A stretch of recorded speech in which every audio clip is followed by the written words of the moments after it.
So the sixth dimension of health includes the societal. Now this could lead directly outside of your control. You can influence that. You could be part of greater circles. It's almost as if communities of this size, they have a mind of their own. You're never quite sure what they're going to do. There's a huge X factor to all of that. A lot of things happen that we cannot really anticipate, we can't plan for. We could do our best to put ourselves in a position where we can make sound decisions as things happen. So things are going to go sideways. Things are not going to go as you've hoped. People are not going to be pleased with what you're doing. You can't really please everybody. And this is just really part of that societal circle where you're not sure what's going to happen and you're just going to have to do the best you can. And all of the other 5 dimensions of health will put us into a better decision to interact on this collaborative societal level. So collaboration, really putting your thoughts forward, really listening to their thoughts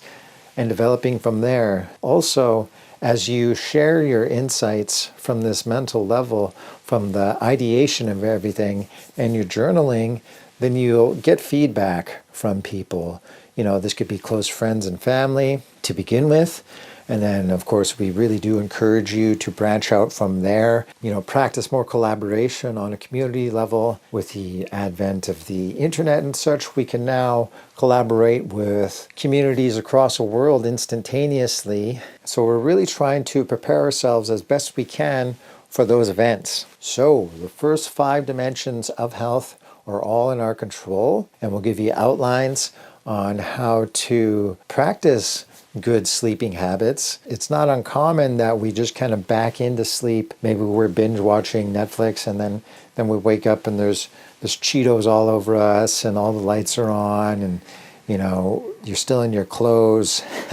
So really preparing for that and using the best strategies and practices to get yourself the best rest, to get yourself good nutrition, and to get yourself good sound fitness regimens within your life so that they just kind of fade into the background. And then we really have this window for us to be creative, consider problems and solutions.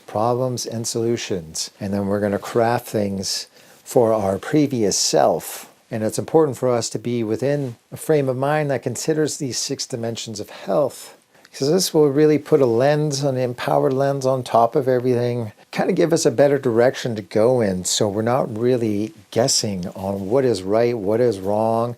It's a huge question of ethics and principles. What is right and what is wrong? What accounts do we have for the right? What is good? What is bad? I think a lot of people just take that for granted and they're just like, oh, well, it's just, of course that's bad.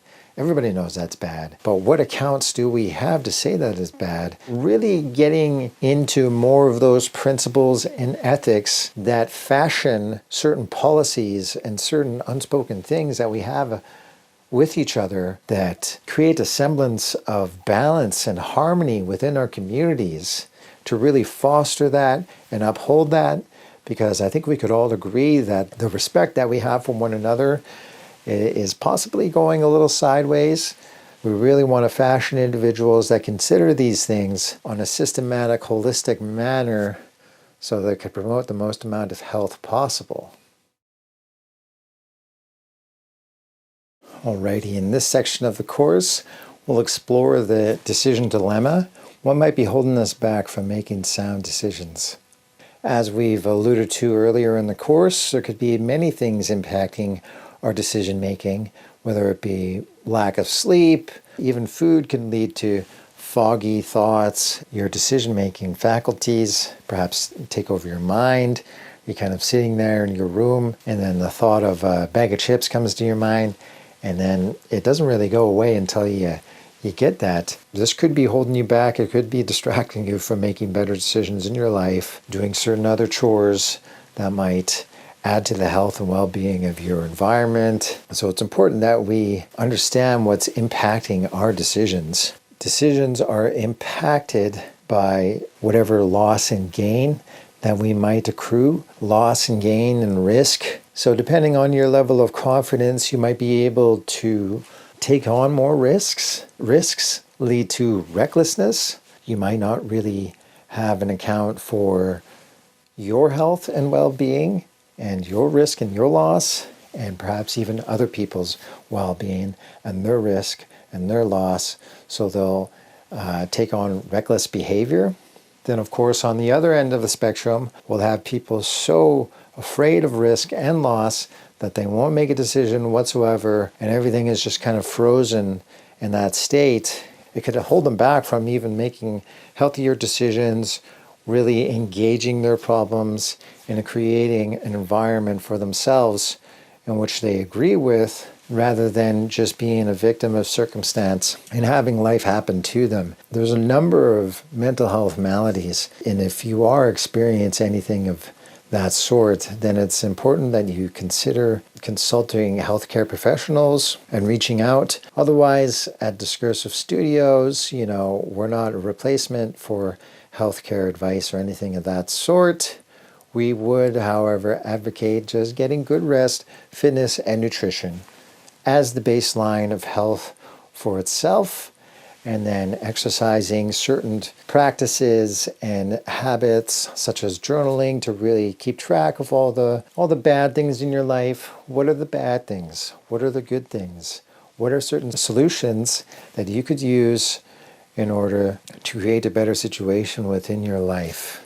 And then share that with others so that they could look at their own risks, their own gains, consider your solutions, and how they might incorporate that into their lives. So yes, you could be afraid of risking certain social image within the public, how people view you, how your friends or family view you, how your coworkers. So this will affect your behavior. One of the worst things that we could do, I believe, is not make a decision at all. So a lot of people just kind of procrastinate, and it could be related to their lack of confidence, whether or not they feel comfortable sharing anything at all with other people, whether it be sharing their problems or sharing their solutions. Perhaps they're afraid of what other people think, so they'll procrastinate, and then nothing is shared at all, and nothing really changes, and whether it's good, whether it's bad, usually things just fall by the wayside. I think of that brain-derived neurotrophic factor as well, and how we move, how we feel more motivated, our emotions are more manageable, our cortisol levels are going down, whereas if we're sedentary, this might signal to our body that we have everything that we need.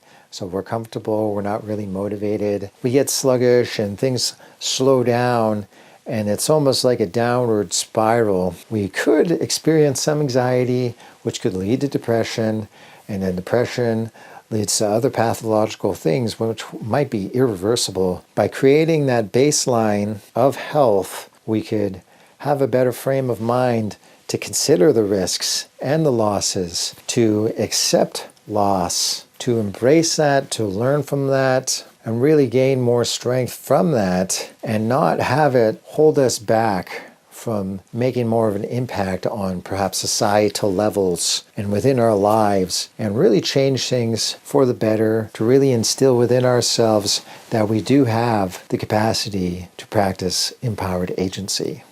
So one of the common things when it comes to risk, loss, and gain that is holding us back today is external circumstances. There is a large part of life that is outside of our control, and one of them being financial situations, time situations, these certain constraints, perhaps even physical disabilities. All of these external constraints can be overcome. There will be less of them if we practice more empowered agency within the world and get our stuff together, if you will, which takes a long time. The road is long and fairly unromantic. Every time you make an empowered choice, there's not going to be a flurry of fireworks going off or somebody patting you on the back, right?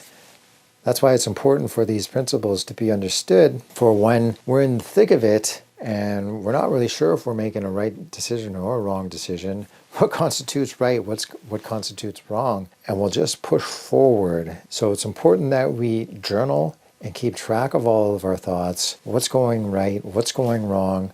We have an account of where we are yesterday, so we could build on top of that. We could understand risk, we could understand loss, we could understand gains. And these gains are going to be little, but over time, they're going to pile up. You're going to feel better, and things are going to be a little bit more clearer. And as the community grows, we'll have more people out there within other communities that have the same goals as us, but with unique solutions to their certain situation, their particular needs within their region.